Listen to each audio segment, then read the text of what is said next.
નમસ્કાર. આપણે પપેટ કેવી રીતે બનાવવા તે આપણે જોઈએ. તો પપેટ આપણે ઘણી રીતે બનાવી શકીએ. તેમાં સૌપ્રથમ છે ગ્લોવ્સ પપેટ. આ ગ્લોવ્સ પપેટ બનાવવા માટે આપણે આવા જૂના મોજાનો ઉપયોગ કરી શકીએ.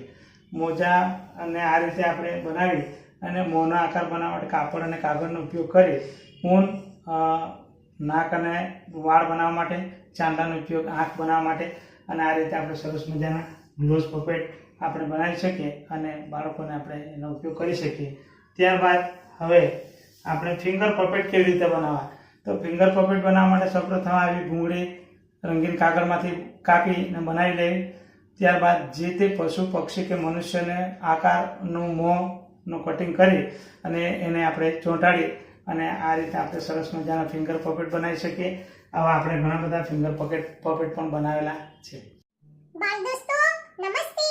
आज हम कुछ प्राणियों को देखेंगे और उसके नाम हिंदी और इंग्लिश में पहचानेंगे। तो देखिए ये क्या आ रहा है, ये है शेर। शेर यानी लायन। ये क्या है, ये है हाथी। हाथी यानी एलिफेंट। ये क्या है, ये जिराफ है। जिराफ यानी जिराफ। ये क्या है, ये बाघ है। बाघ यानी टाइगर। ये क्या है, ये मेंढक है।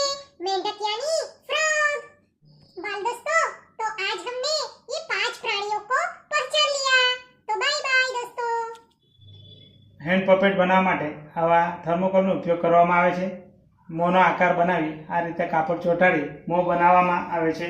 ત્યારબાદ ઉપર રંગીન કપડાઓ પહેરાવી માથા ઉપર ફેટો બનાવી આવા સરસ મજાના આપણે હેન્ડ પપેટ બનાવી શકીએ છીએ. આવા ઘણા બધા હેન્ડ પપેટ આપણે બનાવેલા છે.